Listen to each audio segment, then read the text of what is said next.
Just another day with me. It's Mika. Samahan niyo kami at tayo pupunta sa Romblon Province.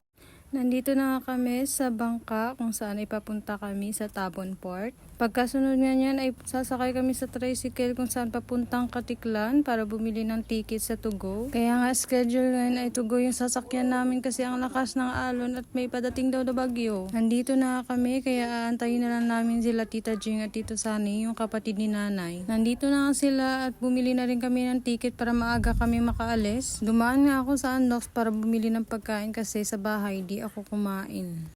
Kaya minsan nawawalan talaga ako ng gana. Kaya kami dito para bumili ng pasalubong. Kahit papano ay may maibigay naman kaming pasalubong kay Lula. Shoutout nga kay Tito Sunny at ngayon ay nandito na kami sa loob. Kung saan ngayong entrance at exit palabas at sasakay na kami papunta sa Tugo. Pa-exit na nga kami niyan kung saan ay palabas at papunta sa Tugo kung saan sasakyan namin. Natatawa kami sa part na yan kasi may babae kanina na nakita namin ba. Sa sobrang madali niya sa ticket, yan nauntog.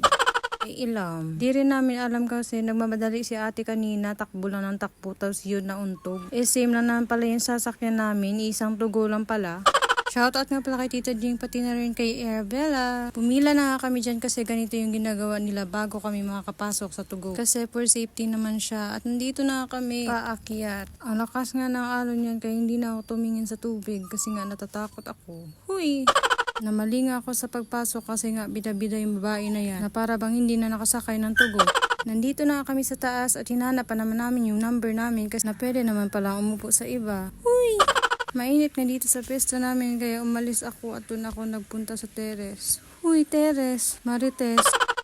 Imot-imot nga yung babae na yan kasi iniisip niya paano makatalon dito. Huy, hindi.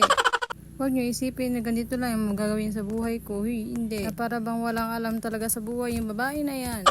Nakikita pa lang Boracay dito. Huy. Nag-start na nga ako kumain kasi super gutom na yung babae na yan. Bago nga ako mag-start kumain, nag-thank you ako kay Lord kasi binigyan kami ng blessing sa araw-araw. At mag-iingat lang kami palagi. So, takam na talaga ako kumain yan. Humiga na nga kami yan kasi pagod na kami sa buhay. Huy, hindi. Kakagising ko lang kasi ramdam ko na yung tulo ng laway ko. Huy! Sakto ngayon pagising ko ay nakikita ko na yung isla ng Romblon at excited na akong bumaba at maggala-gala. Huy! Pumunta ka ako ng CR para umihi pero hindi ko talaga alam kung saan yung basin dito. Parang hindi bagong gising yung babae na yan kasi nag-mirror pa talaga siya. Tagal lang nga kami sa pagbaba ng barko kasi nga bumubuylo pa siya. Huy! Yes, nandito na tayo sa Romblon Province. So, papunta na kami sa Perol Bonsaran, ang lugar ni Nanay. Kaya hanggang dito na lang. Thanks for watching.